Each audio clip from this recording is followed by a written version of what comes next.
Hey, Jason here from Simply Swider. So if your Whirlpool washer is showing an E1 or F9 error code and just won't drain properly, don't worry.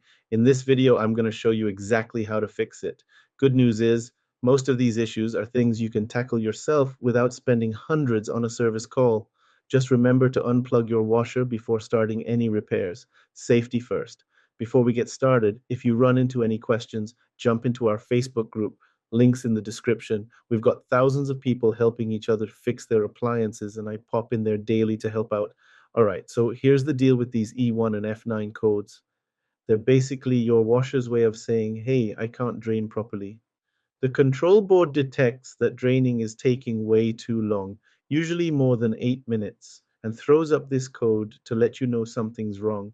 Now, I've been fixing these for years, and trust me, it's usually one of 4 common culprits that we can fix pretty easily.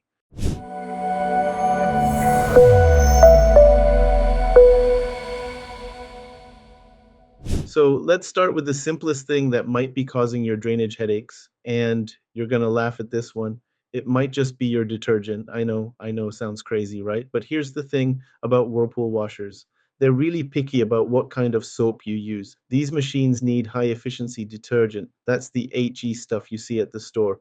Regular detergent creates way too many suds and leaves this film residue that gunks up your drainage system. It's like trying to drain soapy dishwater. All those bubbles just don't want to go down the pipe. Now, even if you're using HE detergent, you might be using too much.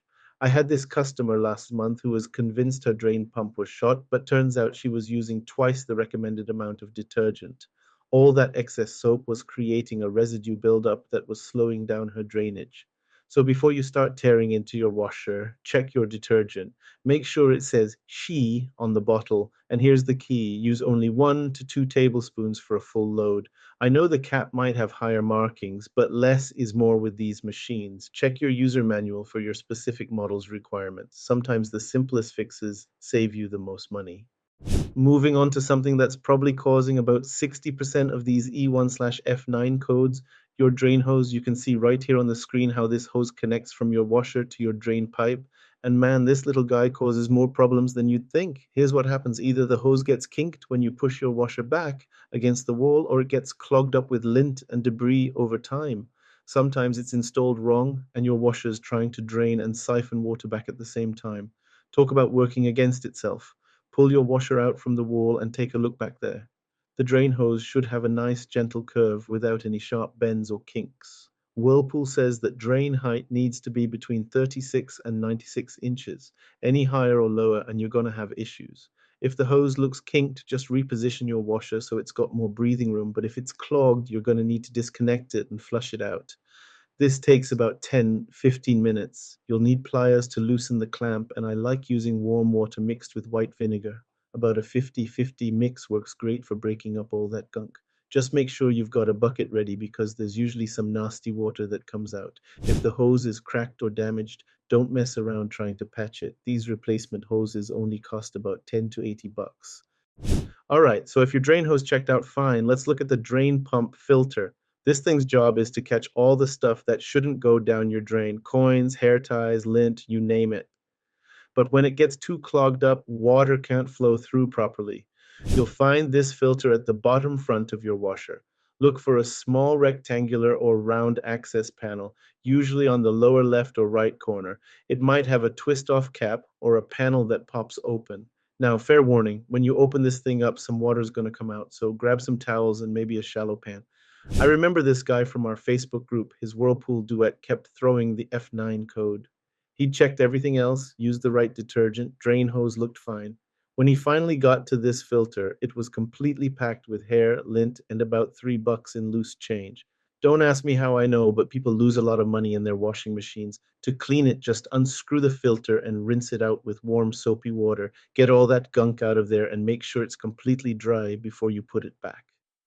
This is one of those things you should probably check every few months, way easier than dealing with these error codes. Now, if you've checked everything else and you're still getting that E1/F9 code, we might be looking at a bad drain pump. This is the heart of your drainage system. It's what actually pushes the water out of your washer. The pump can fail in a couple ways. Sometimes small stuff like buttons or coins that got past the filter will jam up the impeller inside. Other times, the pump just electrically fails. The motor burns out or loses continuity. To check this, you're going to need to access the pump, which is usually right behind that same front panel where the filter is. Look for any debris that might be jamming things up. If you've got a multimeter, you can test the pump for electrical continuity. Should read somewhere between 5 and 10 ohms typically. Here's the thing about drain pumps. If it's just clogged, you can clean it out and you're good to go. But if the pump itself is damaged or burnt out, you're looking at a replacement. These run anywhere from about 30 bucks for a basic one up to 350 for some of the fancier models. Compare that to a typical service call of $150 to $400 plus the part cost. The replacement usually takes 30 to 45 minutes and just requires basic tools like a screwdriver and pliers. That's how you tackle the E1/F9 error code on your Whirlpool washer. Start simple with your detergent, check that drain hose, clean out the filter, and if all else fails, look at replacing the drain pump. Most of the time, it's going to be one of those easier fixes that'll save you a couple $100. Here's your monthly maintenance checklist to prevent this problem. First, clean that drain filter every 2, 3 months or after 40 loads. Second, stick to HE detergent and use just 1, 2 tablespoons per load. Third, leave 4, 6 inches between your washer and the wall to prevent hose kinking.